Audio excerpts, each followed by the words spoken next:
Chapter 3. You're all mine. Mrs. Lippenstein threatened, inching her way closer to Zack as he tried his hardest to loosen the grip her magic had on him. Now, don't move a muscle. This won't hurt a bit. Mrs. Lippenstein cackled. She clawed her pointy finger closer, inches from his eyeball. Mom! Dad! Millie! Sophie! Somebody! Anybody! Wake up! Zack cried out, but it was no use. This was the end of the line for our hero. Zack? A familiar voice called out. Zack looked around. Huh? Zack? All of a sudden, Zack opened his eyes instantly, sitting up in his bed, gasping for air as though someone had been sitting on his chest. His mom jolted back from his vast movement. She placed her hands on his shoulders, sitting beside him, assuring his safety.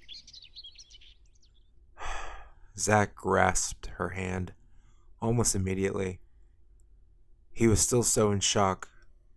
It took him a comfortable minute to realize where he was.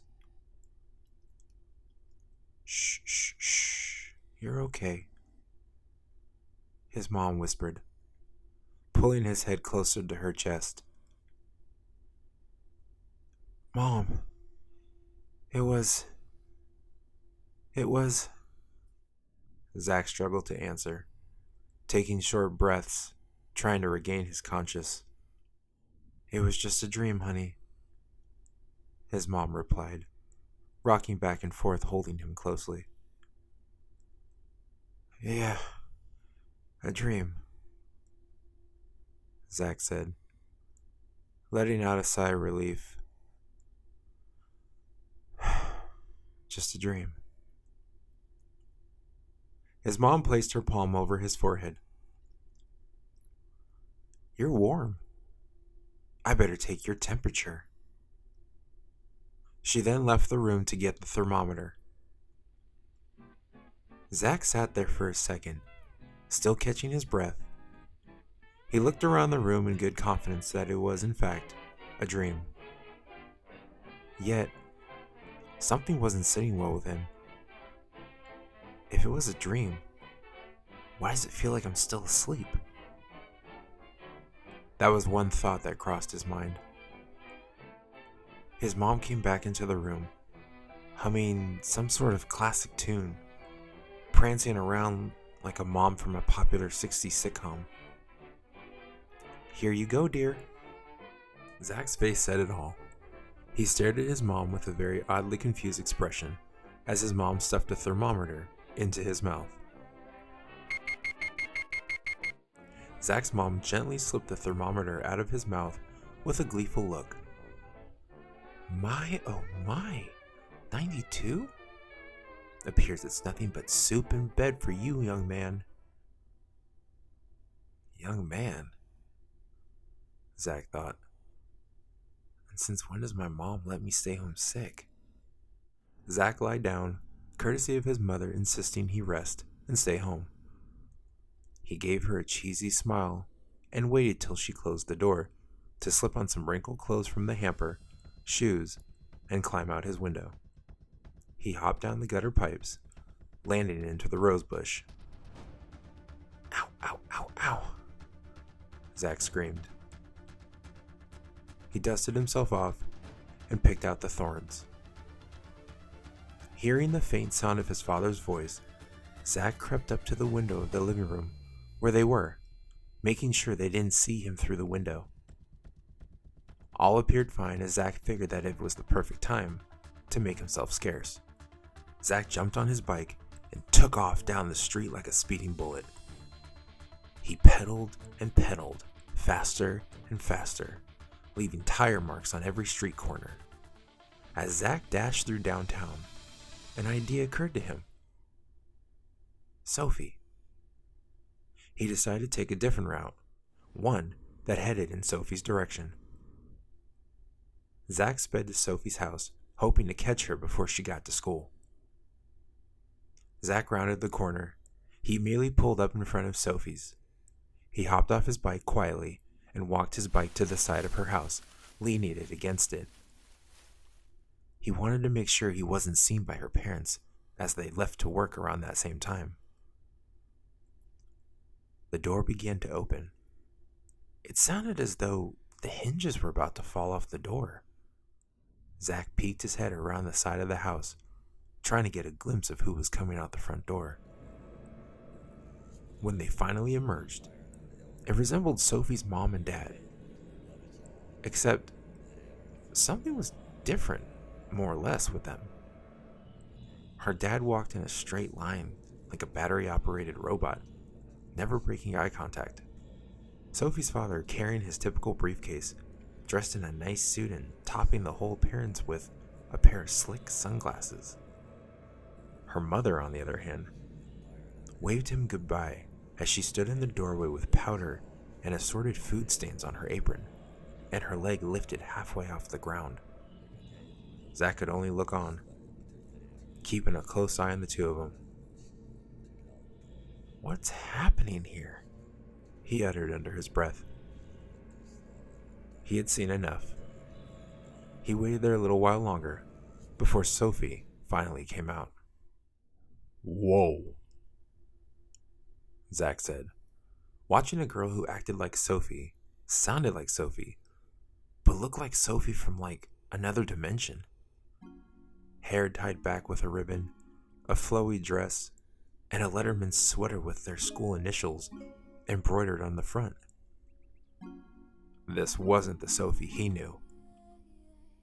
"Oh no, they got to her too," Zack mumbled, worried she had been brainwashed or something.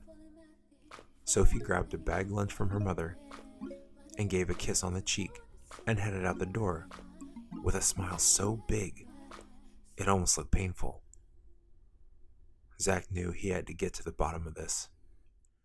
He waited a little while, making sure her mother closed the door before he caught up with Sophie.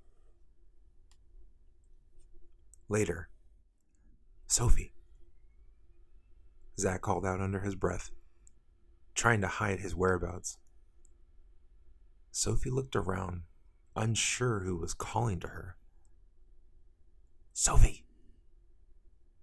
Zack called out again, a little stronger this time.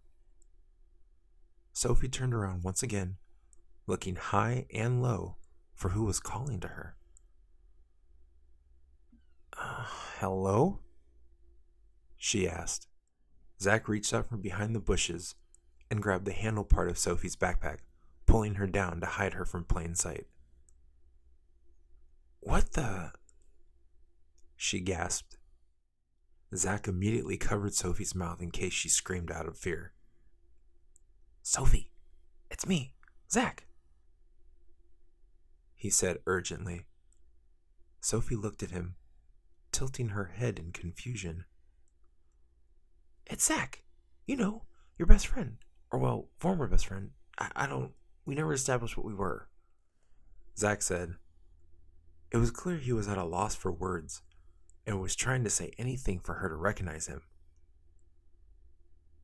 After almost what felt like an eternity of eerie silence, Sophie widened her smile creepily. She then lunged forward and punched Zack in the arm. Ow!" Zack cried. "What was that for?" Sophie swiped at Zack's hand to uncover her mouth. "I know who you are, dork. Why were you stalking me?" "I wouldn't call it stalking." "Oh no? What would you call sneaking around my house, spying on me?" "Observing?" Zack asked, trying to make it sound less creepy. Sophie shot Zack a look like she didn't believe him. "Right." Zack and Sophie stood up and dusted themselves off. "What were you doing there anyways?" she asked. I wanted to make sure you were okay, Zack replied, looking at Sophie with worry in his eyes. Why wouldn't I be? She asked. Zack didn't have an answer. He hadn't figured out what was going on so far, but he knew whatever it wasn't good. And he also knew he needed to protect Sophie. Sophie could see that Zack was genuinely concerned. Instead of responding with her normal, sarcastic remarks, she decided to be polite. I'm fine. My parents, on the other hand, are a whole different story. What do you mean? Zack asked, knowing full well what she meant. It's just... Never mind, it's nothing. Soph, you can tell me. Sophie hesitated at first, but then opened up. It started a couple days ago. It was a normal Sunday morning, as normal as it gets around here. Usually I'm woken up by my mom's pet parrot, Stevie, yapping his lips off at the butt crack of dawn. This time, things went a little differently. Oh, yeah? How so? Zack asked. Like baking muffins and being all normal. Like loving and warm. It's been sort of nice. For once. Sophie replied. Her parents had never exactly been the type of people who showed a lot of love or emotion, or to show any signs of a tender nature. So for Sophie, this new behavior was a nice change. I guess that's nice? I haven't even told you the weirdest thing. Those words, they sent chills down Zack's spine. If she didn't have his attention before, she definitely had it now. Well, it's just... I've been having some really strange dreams lately. Almost like...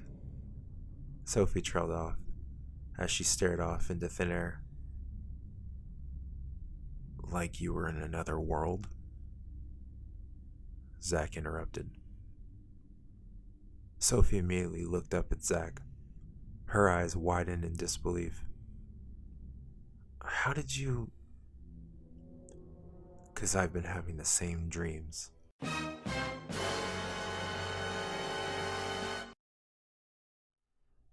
Back at school, things at Middleton had only begun. As Zack and Sophie entered the front doors, it appeared to look as though the school had almost been reprogrammed.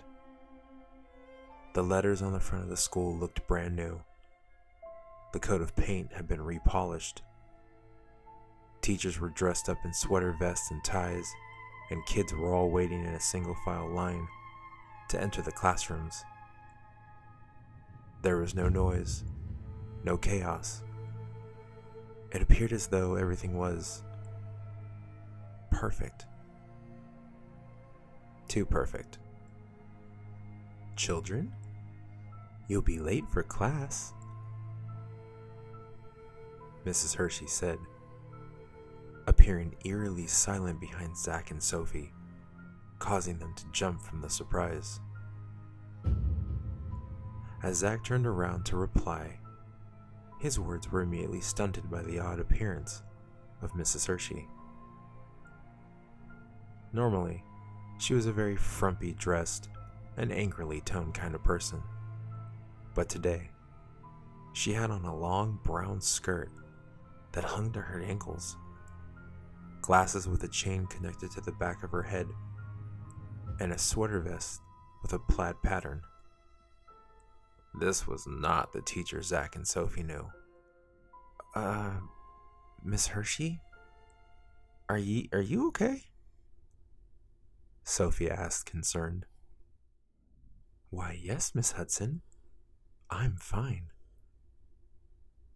Mrs. Hershey replied, bearing an abnormal smile, with her head tilted to one side, arms folded behind her back, never blinking once. Why do you ask? It's just. What, dear? Mrs. Hershey insisted, shooting a step closer to Zack and Sophie, making them take a couple steps back for precaution. Nothing, Zack chimed in, stepping in front of Sophie, creating space between them and Mrs. Hershey. We were just on our way to class. Zack grabbed Sophie and started down the halls as fast as he could.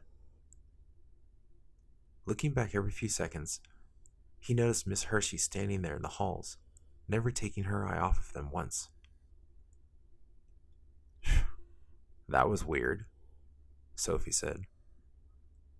You could say that again, Zack replied comically. Just then, the two rounded the corner.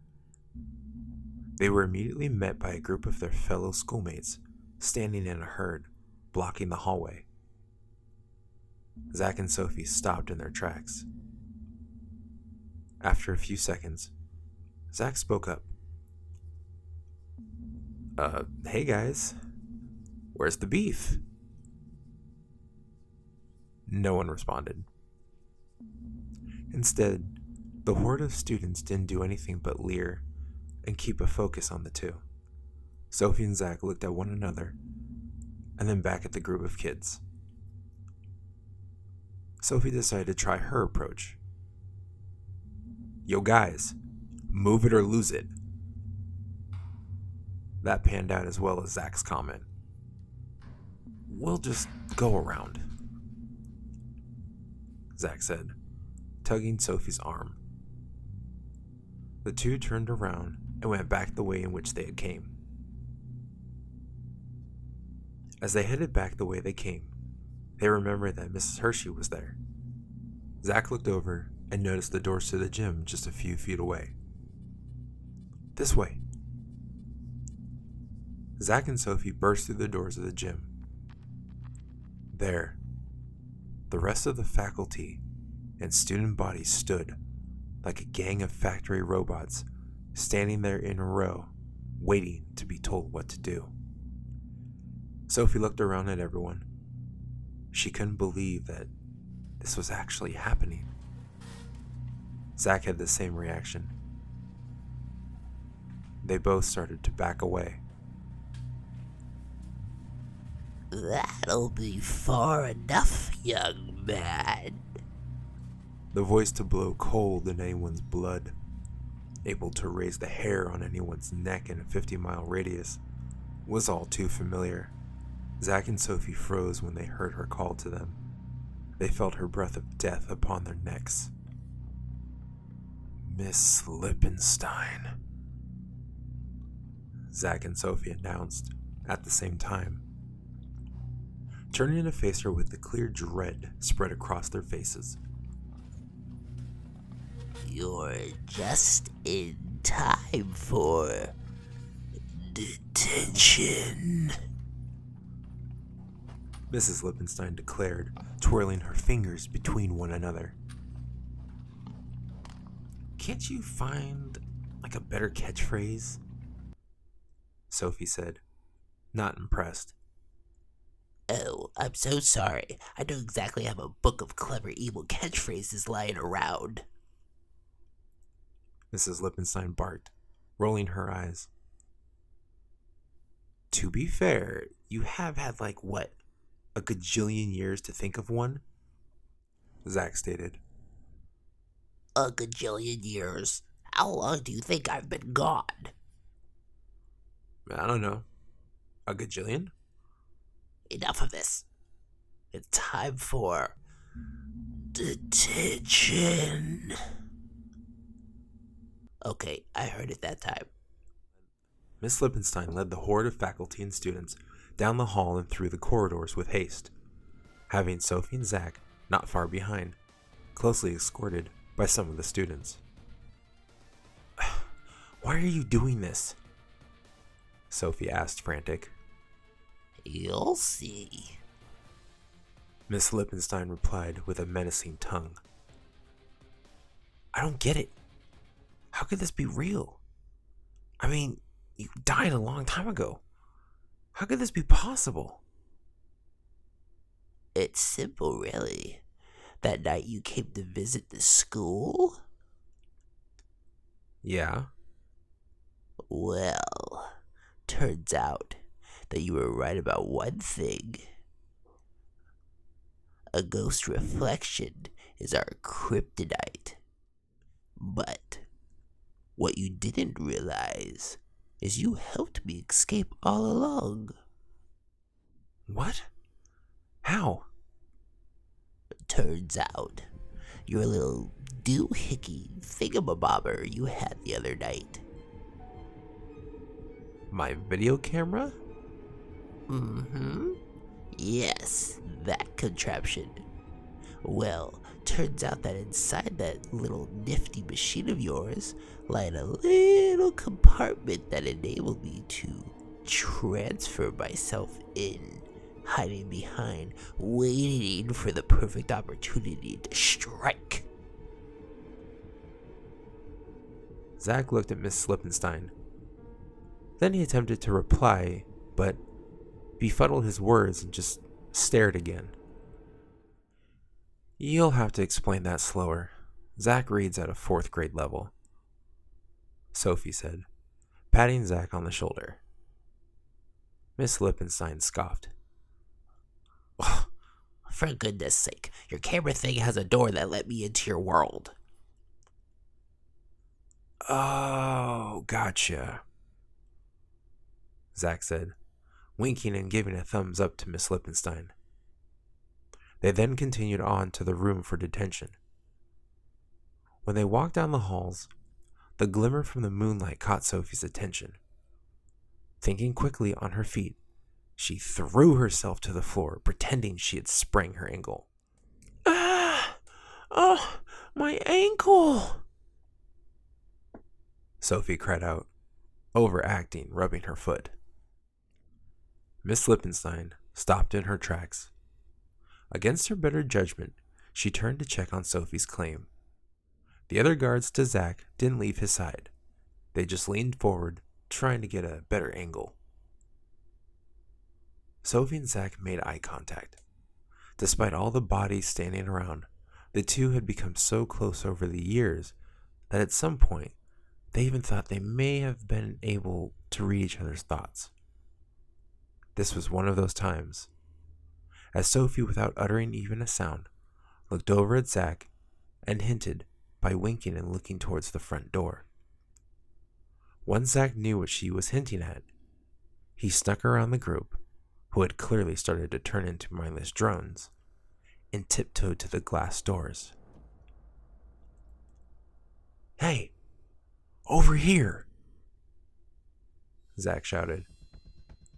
Like clockwork, the mindless creatures all turned to look at Zack, including Miss Lippenstein. Zack jumped to the side, allowing the beam of light from the moon shine inside, causing the drones and Miss Lippenstein to cower in fear from the light. Sophie sprang to her feet. Her and Zack bolted towards the doors to escape, but their angst was shut off when the doors wouldn't budge. "This way," Zack said, running back towards the drones and Miss Lippenstein, who were still cowering from the moonlight. Sophie following close behind. Zack and Sophie ran down a hall that was met with a dead end. The two panicked trying to find a way out, but there was nowhere to go, so they turned back the way they came. Unfortunately, Miss Lippenstein and the rest of her goons were standing at the other end of that hall, ready for them. "Got any more bright ideas?" Sophie demanded. I'm thinking, Zack replied, sheepishly backing away. Just then, he looked up and noticed the air vent. Look! Come on, give me a lift. Sophie gives him the "you're kidding me, right?" type of look. Allow me, Zack said, kneeling down while Sophie placed her foot in his lap and then boosted herself up. Once she was stable, Sophie reached her hand out and pulled Zack up. Which way? He asked. Sophie took a second to look around. She looked to her left. This way. She led Zack down a maze of tunnels, trying to get to safety. Finally, she found the janitor's closet. Here! Sophie lowered herself into the closet room. She helped Zack down after. She opened the door and peeked her head out, checking if the coast is clear. Okay, we're good. Zack and Sophie found the front of the school doors loose. They squeezed through. A sigh of relief that they had escaped. Whew.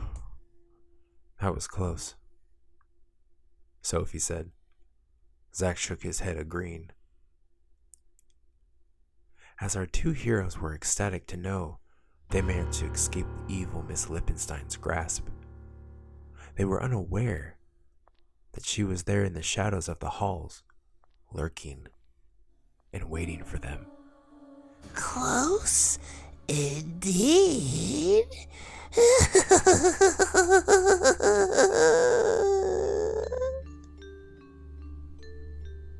Hey everybody, this is Griffin O'Connor. You were just listening to Chapter 3. We are already halfway through the season. I know, I can't believe it either. Thank you for listening. Thank you for subscribing and listening to the official ZACK vs the Paranormal podcast channel right here on Anchor. Make sure to tell your friends, tell your friends' friends, tell your parents' friends, tell everyone you can. Get out there, just yell it from all across the world. No, I don't know, maybe. Anyway, thank you guys again for listening. Make sure you are subscribed. Make sure to leave us a review, a comment, a like, whatever it is. Just make sure you're letting us know how much you're digging this show so far, okay? And I will see you guys same ZACK time, same ZACK channel next Wednesday, 8 p.m. Pacific time.